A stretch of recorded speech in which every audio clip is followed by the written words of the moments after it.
Bonsoir. Saint-Étienne, Lyon et Bordeaux en tête du championnat après la 8e journée. Un championnat maintenant bien lancé car Nantes, Monaco et le Paris Saint-Germain ne sont pas loin. Relâche cette semaine pour cause de France, Juventus de Turin, avant un derby explosif entre Lyon et Saint-Étienne à Cherland le 9 septembre. Le championnat de Formule 1 des Pays-Bas a complètement relancé la lutte pour l'attribution du titre de champion du monde. Piquet, Arnoux et Laffite, premier, deuxième et troisième, se rapprochent d'Alan Jones, l'Australien toujours leader, mais qui n'a pas marqué de points cet après-midi.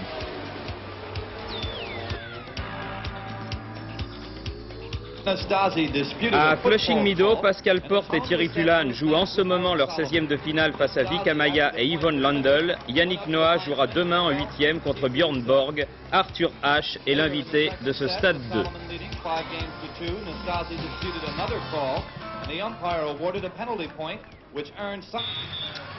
Super Hino, très grand champion du monde sur route. Il a dominé la course de Salange du départ à l'arrivée, clouant ainsi le bec à ceux qui ont parlé peut-être un peu vite après son abandon lors du dernier Tour de France. 18 ans après Jean Stablinski, un Français est à nouveau champion du monde sur route. Et Bernard Hinault, justement, d'avoir cloué le bec à tous ceux qui pensaient qu'après le Tour de France.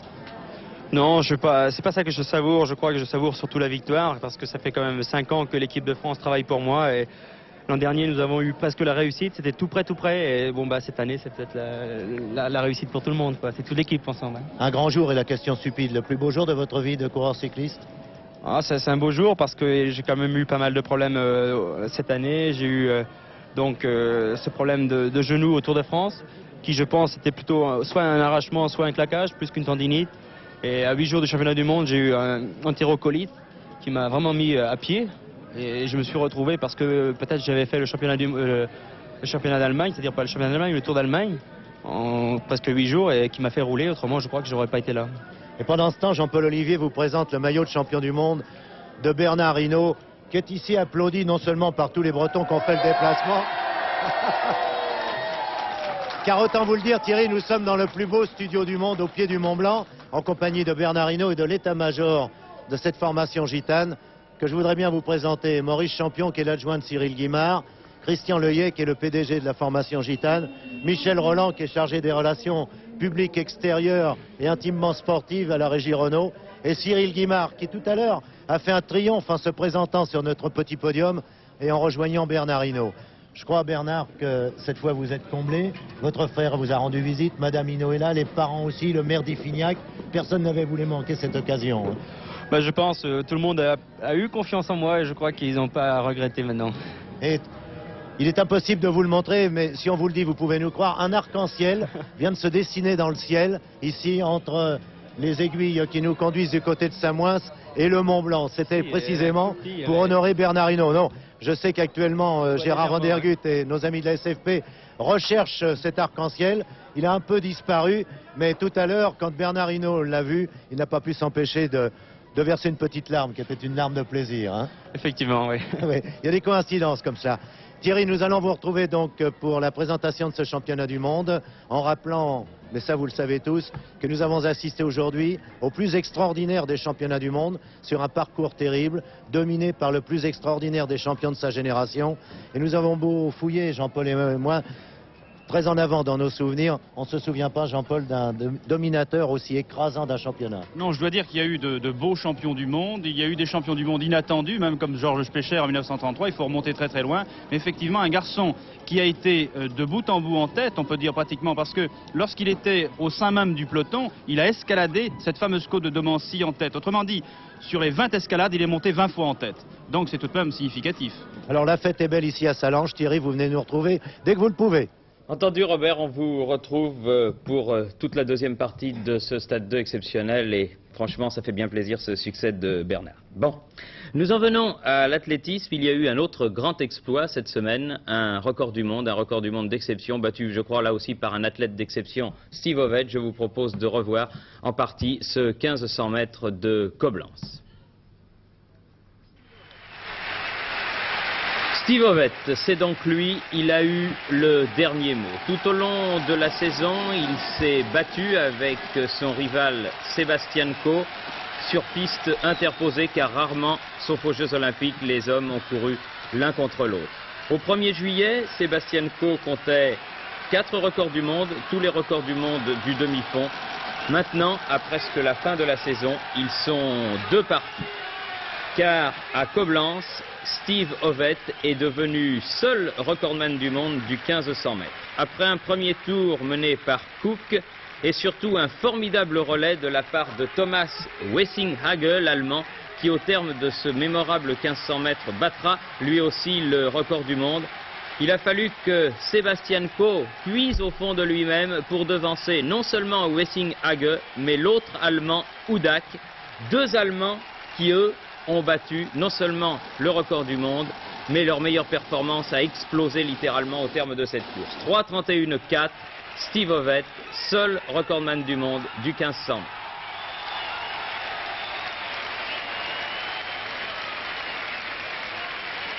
« 24 ans seulement. » Jean Mamère, nous en venons à la marche en restant dans le domaine athlétique. Alors, est-ce que vous avez l'explication des performances, disons, moyennes de notre marcheur numéro 1, Gérard Lelièvre, à Moscou? Nous les avons, mais pour ne pas déflorer le sujet, eh bien, nous attendrons que Gérard Lelièvre nous les donne lui-même, ses raisons, à la fin de notre sujet. Alors, ce qu'il faut dire de ces championnats de France des 50 km, eh bien, c'est qu'une nouvelle fois, Lelièvre les a survolés. Alors finalement, je crois que ce n'est même plus la peine de parler du vainqueur, mais on va parler des gens qui sont derrière lui, puisque cette année, il y a eu quand même quelques surprises dans la hiérarchie. L'on attendait Dumont et Alain, qui sont certainement, à l'heure actuelle, les 2 meilleurs marcheurs sur 50 km derrière Gérard Lelièvre. Eh bien, une petite surprise, puisque cette année, ce furent De Cos, de Flers, c'est-à-dire le local de l'épreuve, et puis aussi Saint-Martin de Marseille qui viennent un peu bousculer cette hiérarchie. Je vous propose maintenant de revenir sur cette course de 50 km à Flers. Flers, donc championnat de France du 50 km marche. Et voilà, c'est parti pour 50 km, 190 000 pas au total pour le meilleur de ces 62 concurrents. Le meilleur, ce sera, je vous le fais découvrir tout de suite, le numéro 1, on le voit juste dans le coin à gauche, Gérard Lelièvre, c'est le bon numéro.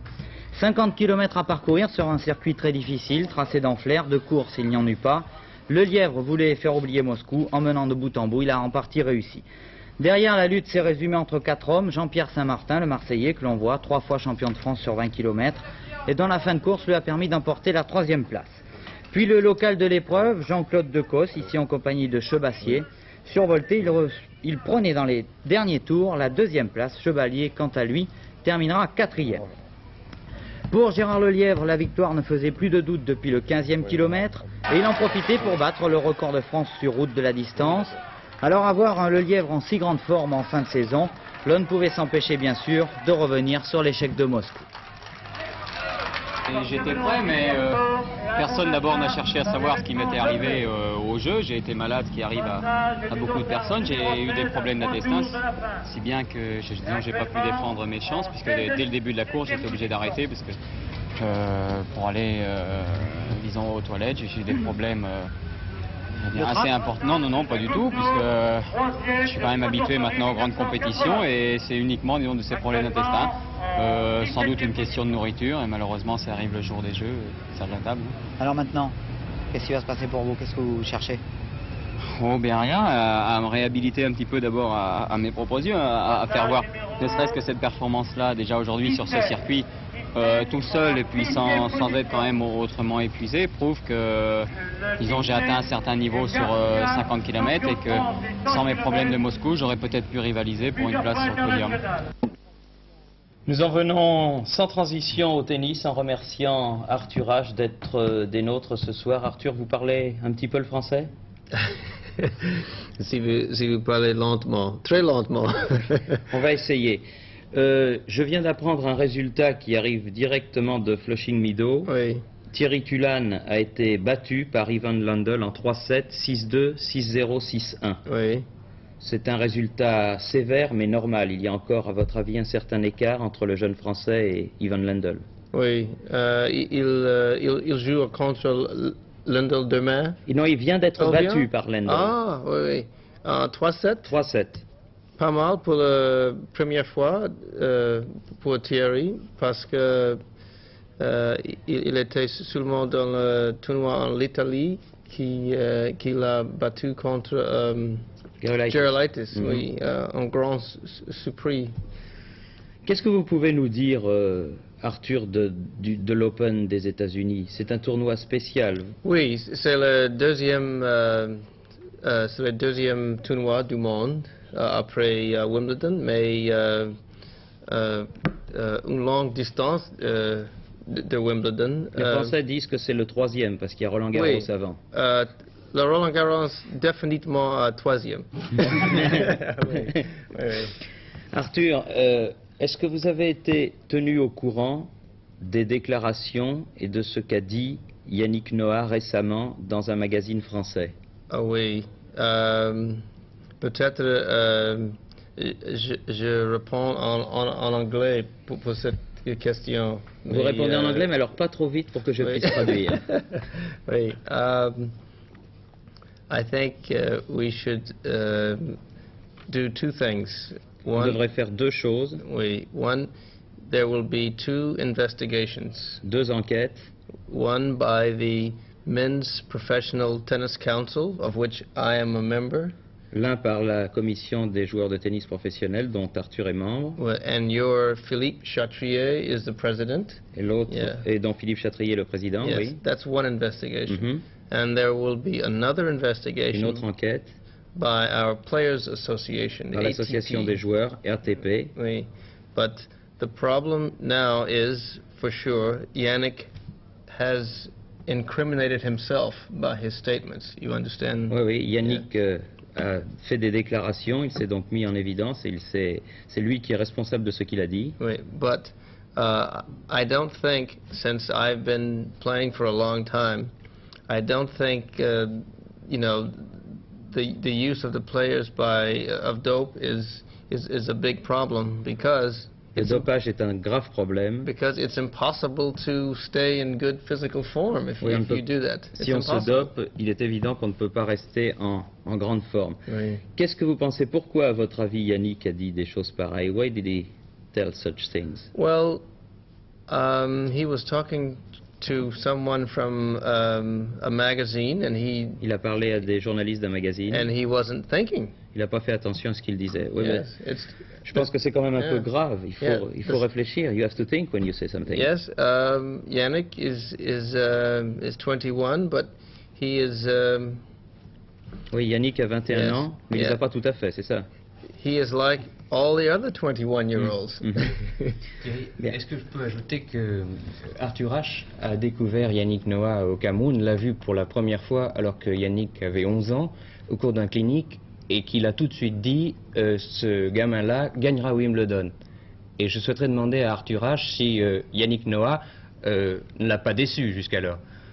Were you disappointed by Yannick since you discovered him until now? Oh no, no, no. I'm very proud of him. Il est très fier de lui, au contraire. Oui, I'm surprised, pleasantly surprised, that he is number 15 in the world now. Il est fier qu'il soit numéro 15 dans le monde. What do you think of tomorrow's game against Bjorn Borg? Well, I hope to see Yannick before he plays, because I'm going on your Concorde tomorrow morning, so I get to New York before he plays. Vous avez compris, je pense que Arthur Ashe rentre à New York demain par Concorde et qu'il espère voir Yannick avant son match contre Borg. Yeah, and I have played Borg myself 16 times. Il a joué contre Borg 16 fois, Arthur Ashe. And I beat him 8 times. Il l'a battu 8 fois. So I know how to play Borg. Il sait comment il faut jouer Borg et il voudrait so I hope to help Yannick tomorrow. Donner des conseils à Yannick. Arthur, you stay with us. Yes. We'll see some. Ah non, on peut parler français maintenant. on va voir quelques images peut-être de Flushing Meadow à l'Intellier, où il se passe des choses intéressantes. Alors, je voudrais ajouter, Tulane a donc été battu en 3-7 et Porte et Amaya sont 1-7 partout dans l'autre match qui oppose un Français à une tête de série ce soir. Et puis je retiens jusqu'alors qu'il fait très très chaud à Flushing Meadow et que ses premiers tours ont vu la chute de Gary Leightis, Gene Mayer, Fleming, Deeps et José Luis Clerc, donc 5 têtes de série. Bien. Et Pecci aussi. Et Pecci. Et Pecci, ça fait un de plus. En première semaine, c'est pas mal. Oui. Bien, et ben nous allons quelques voir images. Des images donc de Flushing Meadow. 20 000 spectateurs, la plus forte affluence jamais enregistrée dans l'Open pour un jour de semaine. Bref, 40 milieux écarquillés et hilars pour saluer une fois de plus les facéties.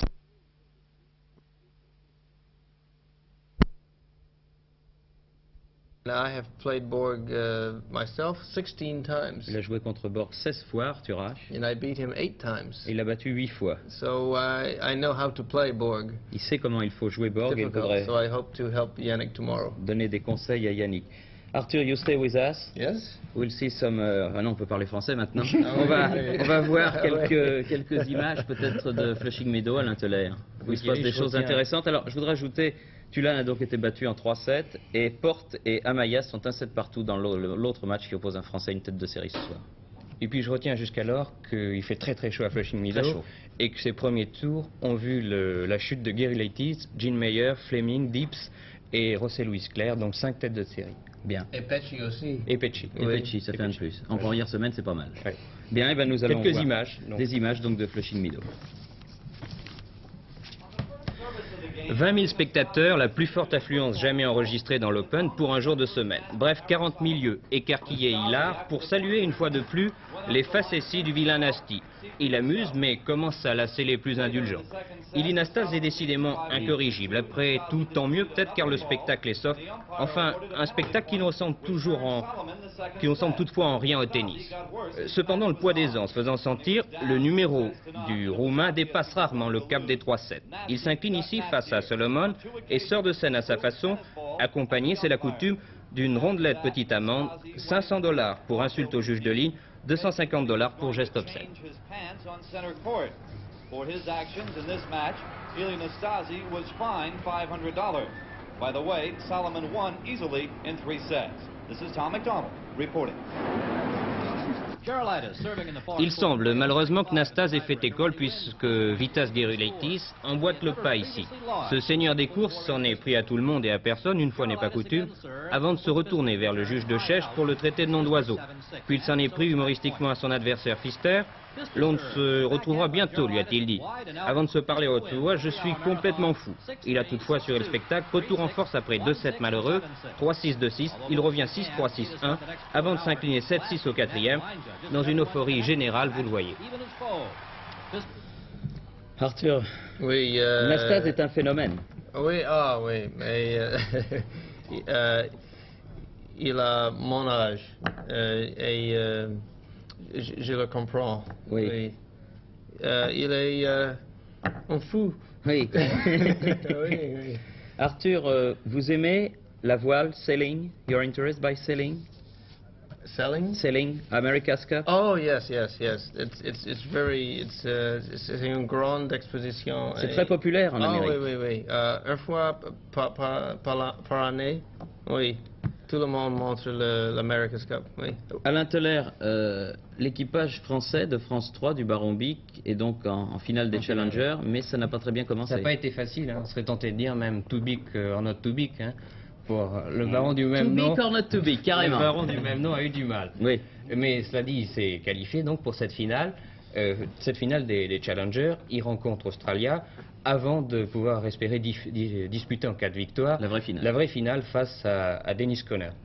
Contre Australia, déjà, ça ne sera pas facile. Non, puisqu'ils ont déjà perdu une manche. Nous n'avons jamais perdu le oui. Depuis 169 ans très longtemps, Arthur, très longtemps. Bon, nous allons voir des images de cette première régate, donc entre... Et c'est prétexte à de superbes images. Je reviens un instant au tennis. Nous avons appris de Flushing Meadow, Françoise Boulin, le réalisateur, vient de nous le communiquer, que Pascal Porte mène 2-7-1. He's leading 2-1 against Vic Amaya. Vic Amaya est le plus haut joueur du monde maintenant, oui. Vous pensez que Porte menant 2-7-1 a une chance maintenant? Oui, il a une bonne chance, oui. Très bien, j'espère que nous aurons une autre bonne nouvelle. Il ne manque plus qu'un set pour se qualifier pour les 8e de finale et rejoindre Yannick Noah à ce stade de la compétition. En dehors du championnat du monde de Salanches, le gros événement de la journée était le Grand Prix de Formule 1 des Pays-Bas à Zandvoort. Nous allons voir maintenant des images de ce Grand Prix qui a été très animé. Il y a longtemps qu'un Grand Prix n'avait pas eu une course aussi spectaculaire que celle d'aujourd'hui. Heureusement sans accident grave. Et nous rejoignons immédiatement Henri Bodigel pour ce Grand Prix de Formule 1 de Zandvoort aux Pays-Bas. Nous sommes maintenant à peu près à la mi-course. Jones avait pris le meilleur départ devant Arnoux, Lafitte, Reutemann et Jabouille. Jones s'arrête dès le début et perd toutes ses chances, ainsi que Didier Pironi, victime, lui, d'un accrochage. Lafitte passe en tête devant Arnoux, tandis que Jean-Pierre Jabouille est obligé, lui aussi, de s'arrêter. Nelson Piquet, parti en 3e position, attaque tout le monde et prend la tête de la course. Le classement est alors le suivant: Piquet, Lafitte, Giacomelli, Arnoux, Andretti et Jean-Pierre Jarier. Mais entre la Lotus et la Williams, ou si vous préférez entre Reutemann et Mario Andretti, les choses ne sont pas si simples. Jugez plutôt et on se remémore, on ne peut s'empêcher de penser au Grand Prix de France de l'année dernière et le dernier tour entre Arnoux et Gilles Villeneuve. Dans le même temps, une autre bagarre oppose Jacques Lafitte à Bruno Giacomelli sur l'Alfa Romeo. Et vous allez voir, ce n'est pas l'Italien qui aura le meilleur. Et une 3e bagarre encore un peu plus loin oppose, plus d'ailleurs pour l'honneur que pour les points, puisqu'il est obligé de s'arrêter dès le début, Jones, la voiture blanche à droite, et une nouvelle fois Mario Andretti, la voiture bleue. Entre le plus que probable champion du monde de cette année et Andretti, champion du monde 79, on ne se fait pas de cadeau, et c'est d'ailleurs l'Américain qui perdra. C'est pour le tour suivant. Et voilà, Alan Jones est passé devant, mais Alan Jones n'est pas dans les 6 premiers, donc pas dans les points. L'équipier d'Alan Jones, Carlos Reutemann, sur l'autre Williams, aura d'ailleurs une nouvelle fois des problèmes. Maille à partir, autrement dit, avec Mario Andretti. Regardez.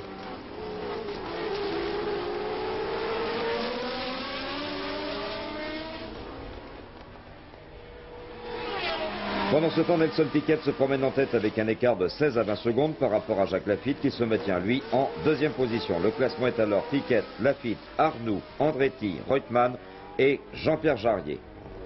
René Arnoux sur sa turbo, qui se défend d'ailleurs avec une fougue surprenante. Arnoux établit un meilleur tour à plus de 191 km/h de moyenne et se trouve en position d'attaquer Jacques Lafitte. Alors que nous sommes à quelques tours seulement de l'arrivée de ce Grand Prix.